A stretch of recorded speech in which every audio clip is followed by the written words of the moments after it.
17 नवंबर 2012 दिल्ली के छतरपुर में 200 करोड़ का फार्म हाउस नंबर 42 दांव पर थी 2000 करोड़ की संपत्ति। भाई पोंटी चड्ढा को एक फोन आया और गुस्से में अपने सिक्योरिटी और रामधारी संग हाउस नंबर 42 पहुंच गया।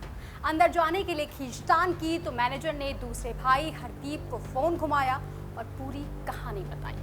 उधर नोएडा के दफ्तर में बैठे हरदीप चड्ढा गुस्से में लाल उसी फार्म हाउस पहुंचे। नोकझोंक हुई, गोलियां चली और ढेर हो गया पोंटी चड्ढा और साथ में भाई हरदीप चड्ढा। हजारों करोड़ की संपत्ति, उसके बावजूद 200 करोड़ के फार्म हाउस के पीछे के विवाद ने ले ली पोंटी और हरदीप चड्ढा की जान। और ऐसे खत्म हुआ पोंटी चड्ढा का साम्राज्य। खाकपति से अरबपति तक का सफर बेहद कम समय में तय करने वाला माना जाता है कि उत्तर प्रदेश, उत्तराखंड और पंजाब के बड़े बड़े नेताओं को सेट रखता था। जैसा वो बोलता था पार्टियां वैसा ही करती थी, लेकिन शायद अपने घर को सेट नहीं कर पाया। नमस्कार, आप देख रहे हैं डीएनपी इंडिया, हर खबर भरोसे के साथ। आज हम उसी पोंटी चड्ढा की कहानी जानेंगे कि कैसे एक ठेके के आगे एक छोटी सी दुकान लगाकर चखना बेचने वाला बन गया 400 से ज्यादा शराब ठेकों का मालिक, या कह सकते हैं कि 2000 करोड़ की संपत्ति का अधिकारी। दबदबा ऐसा कि यूपी की एक्साइज पॉलिसी भी इनके वजह से बदलती थी। धौस ऐसा कि यूपी में शराब खरीदने के लिए देना पड़ता था पोंटी टैक्स, और रुतबा इतना कि एक बार तो मायावती सरकार में आबकारी टैक्स भी कलेक्ट करने का जिम्मा पोंटी एंड कंपनी को ही सौंप दिया गया। एशिया में सबसे बड़े टाउनशिप की नींव रखने वाले आज उसी पोंटी चड्ढा की कहानी जानेंगे। इस कहानी में हमें 2 सीख भी मिलेगी। वो क्या है, वीडियो के अंत में बताएंगे, लेकिन पहले ये कहानी सुनिए। इस कहानी में आपको 2 पहलू मिलेंगे। पहला ये कि कैसे अर्श से फर्श तक का सफर पोंटी चड्ढा ने तय किया, और फिर उसी फर्श से जमीन पर कैसे धड़ाम से गिर गया ये परिवार। पाकिस्तान के रावलपिंडी इलाके में रहते थे कुलवंत सिंह चड्ढा और प्रकाश कौर, यानी चड्ढा परिवार।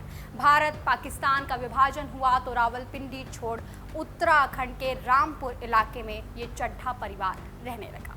कुलवंत सिंह चड्ढा चीनी मिल पर चीनी बनाने का काम करने लगा, लेकिन 1957 में रामपुर छोड़ उत्तर प्रदेश के मुरादाबाद शिफ्ट हो गए। 22 अक्टूबर 1960 में हुआ घर का सबसे बड़ा बेटा, नाम था गुरिंदर सिंह चड्ढा उर्फ पोंटी चड्ढा। आगे चलकर यही बना यूपी का लिकर किंग, यानी कि पोंटी चड्ढा। कैसे बना वो भी इस कहानी में जानेंगे। शुरुआत में इस परिवार की माली हालत बिल्कुल ठीक नहीं थी। चीनी मिल में काम करने वाले की हालत आखिर क्या होती है, ये तो आप भी भली भांति जानते हैं। तो आदर्श नगर में सरकार द्वारा रिफ्यूजियों को जो क्वार्टर मिला करता था, उसी में जैसे तैसे रहा करता था। कुछ समय बाद थोड़ा बहुत पैसा इकट्ठा किया और उसी से कुलवंत सिंह चड्ढा ने मुरादाबाद के एक शराब ठेके के बाहर छोटी सी दुकान खोली। जो लोग वहाँ शराब पीने आते उन्हीं को मूंगफली, स्नैक्स, फिश फ्राई वगैरह बेचा करता था। उधर गुरिंदर सिंह चड्ढा भी धीरे धीरे बड़ा होने लगा था। परिवार का हाथ बटाने के लिए पापा के साथ दुकान पर चला जाया करता था। कुलवंत का परिवार भी बड़ा होने लगा था। कुल 3 लड़के हुए, राजेंद्र उर्फ राजू चड्ढा, हरदीप चड्ढा और सबसे बड़ा भाई, जैसा कि मैंने आपको बताया, गुरिंदर सिंह चड्ढा, जो कि पोंटी चड्ढा के नाम से भी मशहूर है। पोंटी चड्ढा दुकान संभालने लगा था, लेकिन फिर पोंटी चड्ढा के साथ एक बड़ा हादसा हुआ, जिसमें पोंटी को अपना हाथ गंवाना पड़ा।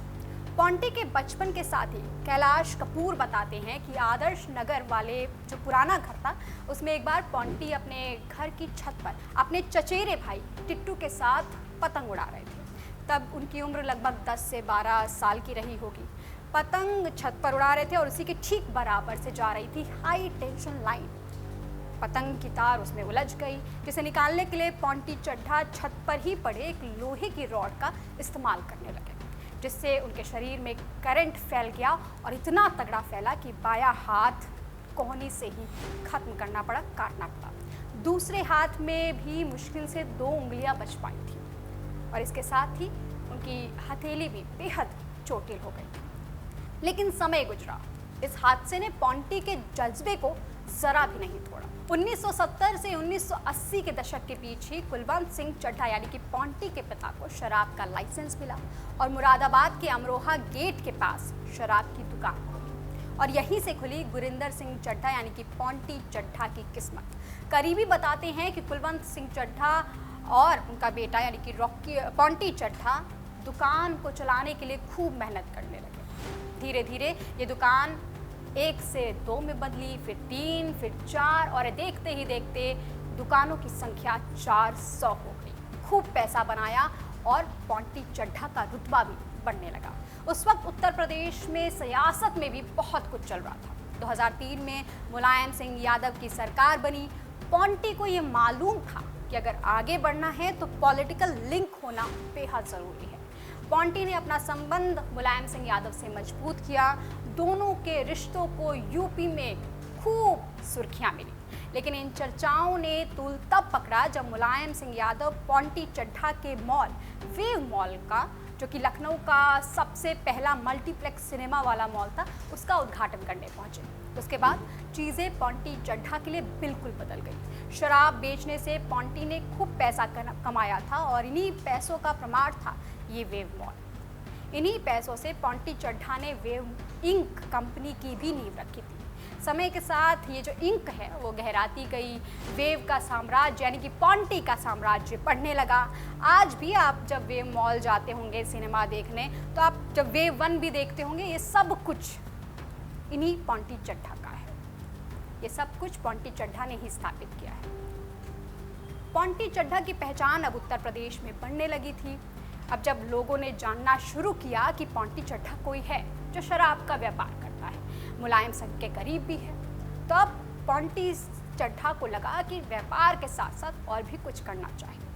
मुलायम सिंह यादव के राज में बताया जाता है कि पॉन्टी चड्ढा का साम्राज्य दिन दोगुनी रात चौगुनी तेजी से बढ़ने लगा। बड़े बड़े ठेके इनके झोली में गिरते थे। उस वक्त पॉन्टी चड्ढा को उत्तर प्रदेश में शराब के थोक और खुदरा वितरण के जो भी ठेके हुआ करते थे, सब मिल जाया करते थे। शराब वितरण के कारोबार में पॉन्टी चड्ढा का दबदबा पूरे उत्तर प्रदेश में बढ़ने लगा।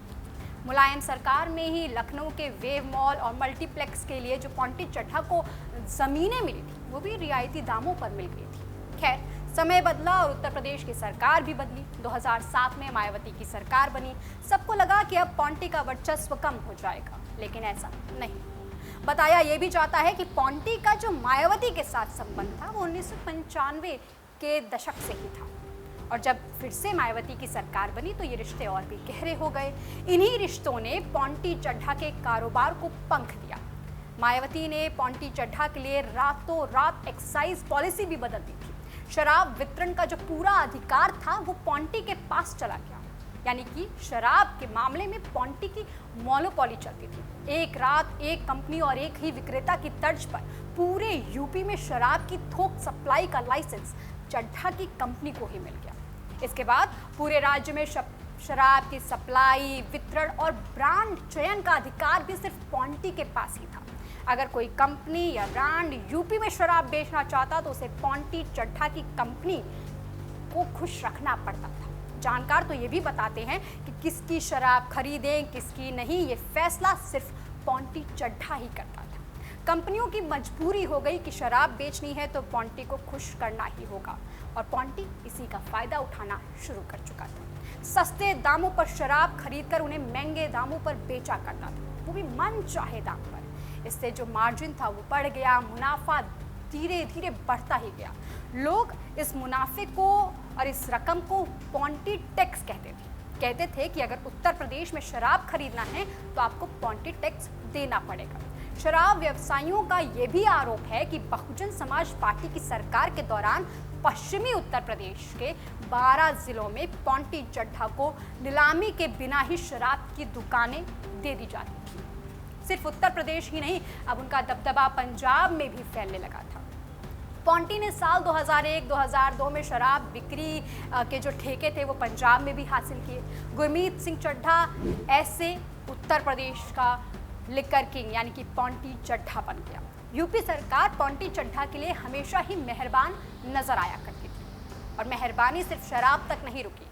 उस समय यूपी में मिड डे मील की भी शुरुआत हुई मायावती की सरकार के दौरान, जिसका मतलब ये था कि सरकारी स्कूलों में पढ़ने वाले छात्रों के लिए, बच्चों के लिए दोपहर का खाना जो था वो मुफ्त। और उस मिड डे मील का ठेका किसको मिला?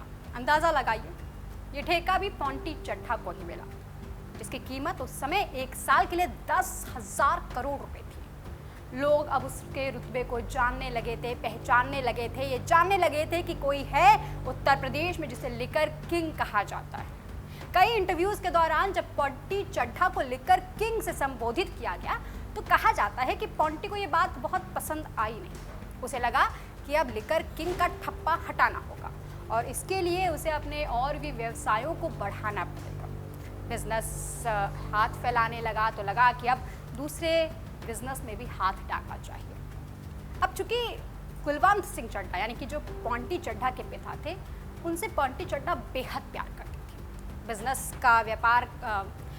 बिजनेस का फैलाव करना था, दूसरे बिजनेस में हाथ डालना था, तो पॉन्टी को लगा चीनी मिल बेहद कामगार होगा, क्योंकि पिता चीनी मिल में काम कर चुके थे और जैसा मैंने आपसे कहा कि पॉन्टी को बहुत प्यार था अपने पिता से, और इसीलिए उस समय उत्तर प्रदेश में 10 शुगर मिलों की नीलामी हुई, जिसमें से 7 से 8 जो चीनी मिल हैं वो पॉन्टी ने ही खरीदा, उसकी जो कंपनी है वेव मॉल ने ही खरीदा। इस सौदे को लेकर भी काफ़ी समय तक विवाद रहा उत्तर प्रदेश में। आरोप ये लगता रहा कि ये मिल जो है वो काफ़ी कम दामों पर पॉन्टी चड्ढा को दे दिया गया। हालांकि चीनी मिल के बाद अब बारी थी रियल एस्टेट बिजनेस की। इसमें भी पॉन्टी ने हाथ डाला और इसमें भी मायावती सरकार ने पॉन्टी चड्ढा का खूब साथ दिया। मायावती सरकार में नोएडा, ग्रेटर नोएडा और गाजियाबाद जैसे कई इलाकों में पॉन्टी का जो रियल एस्टेट बिजनेस था वो फैलने लगा। सरकार के खास संरक्षण के बिना ये पॉसिबल नहीं था। उस दौर में नोएडा में वेव सिटी और वेव सिटी सेंटर जैसी जो एशिया की सबसे बड़ी टाउनशिप थी, उन्होंने भी नींव रखी और इसकी नींव भी पॉन्टी चड्ढा ने ही रखी। इन प्रोजेक्ट्स के लिए हज़ारों करोड़ की जो ज़मीनें थीं वो भी अलॉट की गई।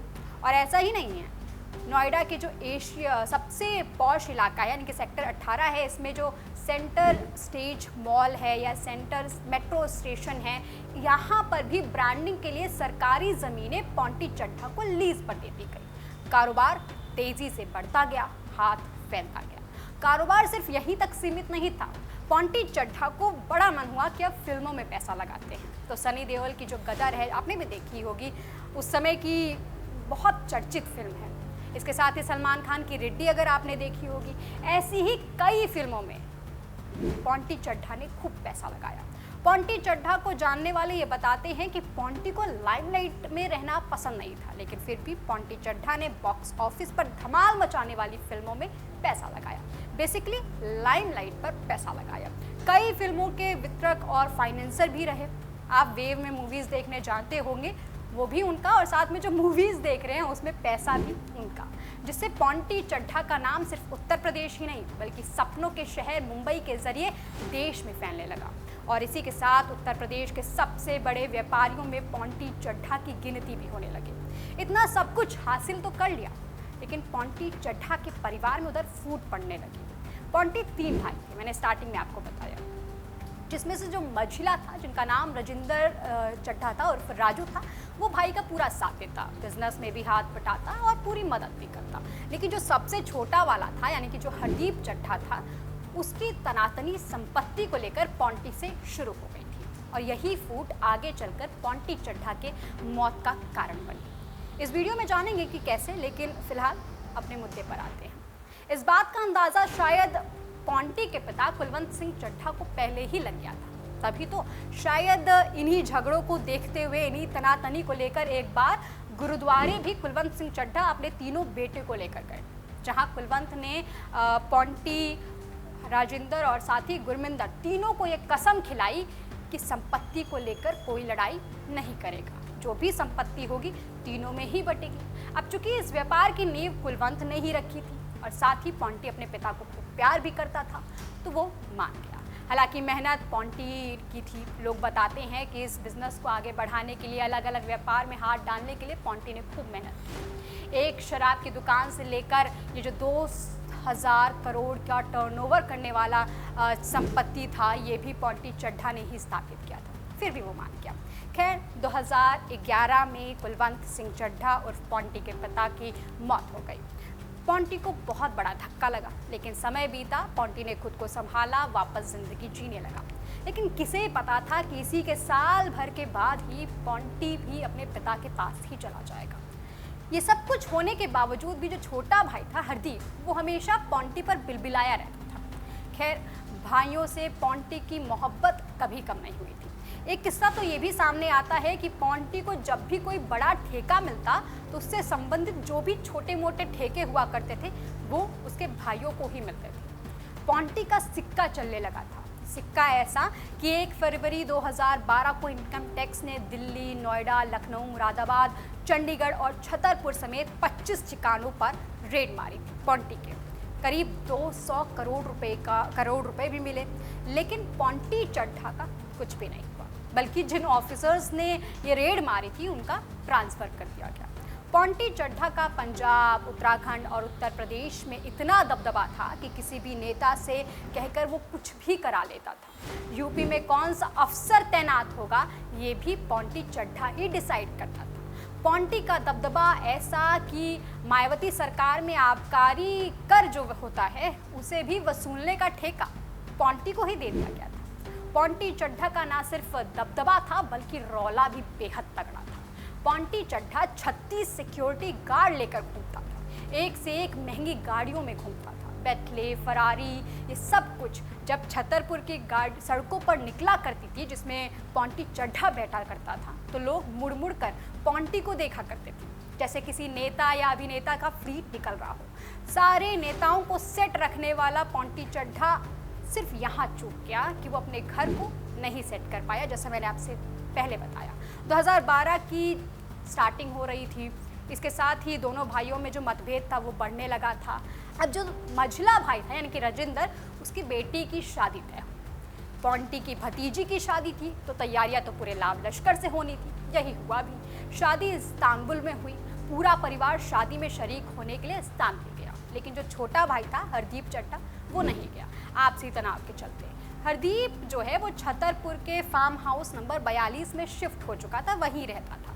ये फार्म हाउस कुलवंत सिंह चड्ढा के नाम पर थी और इसी को लेकर पॉन्टी हमेशा डर में जीता था। उसे हमेशा इस बात का डर रहता था कि कहीं हरदीप यानी कि उसका जो छोटा भाई है वो पिता के नाम इस फार्म हाउस को बेचना था। चूंकि पॉन्टी अपने पिता से बेइंतहा प्यार करता था तो वो उस फार्म हाउस को अपने पिता की निशानी के तौर पर देखा करता था। पॉन्टी शादी में गया लेकिन तब भी अपने पीछे वो लोगों को छोड़ कर गया ताकि हरदीप की एक्टिविटीज़ पर नज़र रखी जा सके कि कहीं वो फार्म हाउस को ना बेच दे।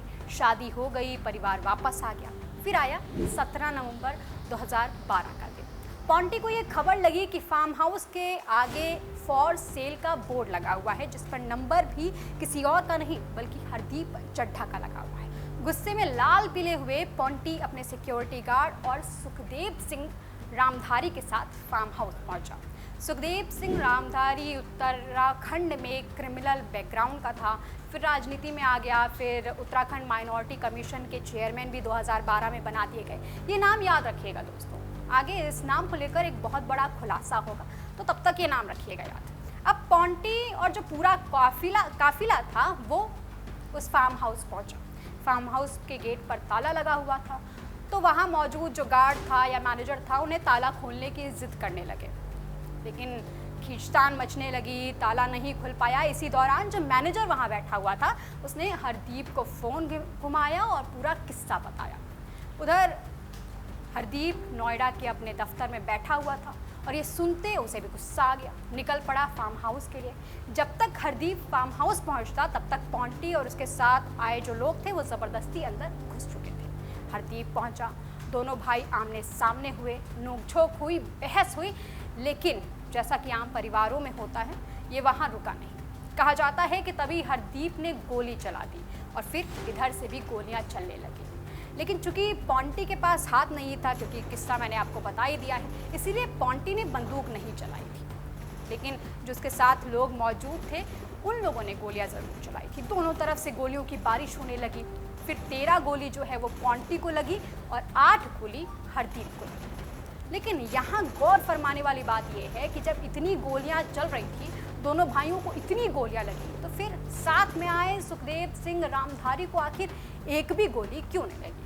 क्योंकि जब दोनों तरफ से गुस्सा सातवें आसमान पर था तो गोलियां सटीक निशाने के साथ तो चलाई नहीं गई होंगी, बल्कि अंदाजे और तुक्कों पर ही चलाई गई होंगी। बहरहाल हरदीप की तुरंत मौत हो गई और पॉन्टी को अस्पताल ले जाया गया, लेकिन कोई फायदा नहीं हुआ।